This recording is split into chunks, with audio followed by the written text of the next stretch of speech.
Hello, grade 10 through 12 École Secondary High School students. My name is Mark Phaneuf, I'm the principal here. New school years mean new beginnings, and sometimes for schools and school divisions, it also means a new student information system. What's really important to you about that is that when you get your schedule this year, it's going to look totally different than it has in the past.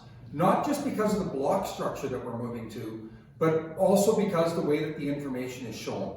So I'm just going to take a couple of minutes right now to show you how to read your new schedule. The first thing you need to notice is there's a day 1 and a day 2. Disregard that. We only have day 1 in our school, but the program forces us to display it as day 1 and day 2. You'll also notice on the side here it says period 1 from 8:45 to 10:15 a.m. The way that the program displays your schedule is it shows period 1 for each of the blocks all clumped together. You'd normally see your 5 periods for the day here.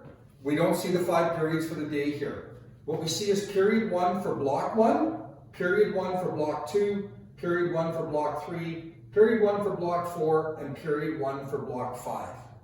So for the first block, you only need to be concerned with the first class, and for this student, it's ELA D10D, English Language Arts, with Mr. Holash in room 143.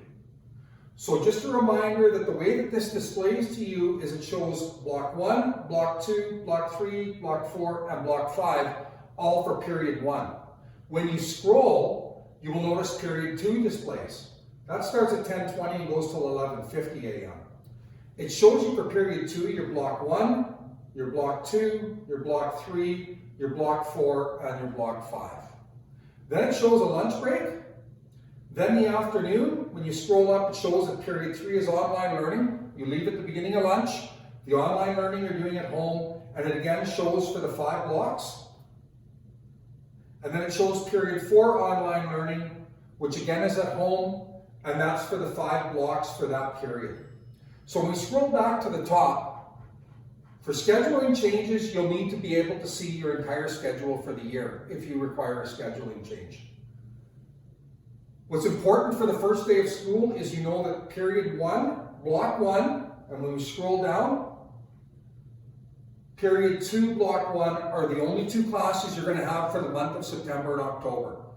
Block 2 begins at the end of October, the last day in October, and then into November and December. It is done just before the Christmas holidays. A reminder that if your class starts with a number 1, you're on the main floor, and number 2 is upstairs, B means you're in the basement. When you arrive on the first day, we're asking you to go directly to your period 1 class.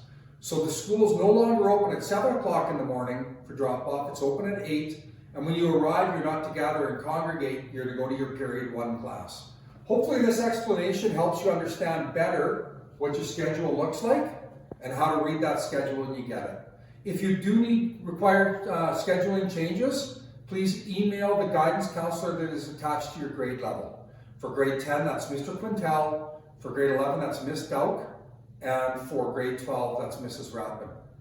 Good luck with your schedule changes if you need any. We're looking forward to seeing you next Wednesday, September 9th for your first day for grade 11 and 12, and for grade 10s on Tuesday, September 8th.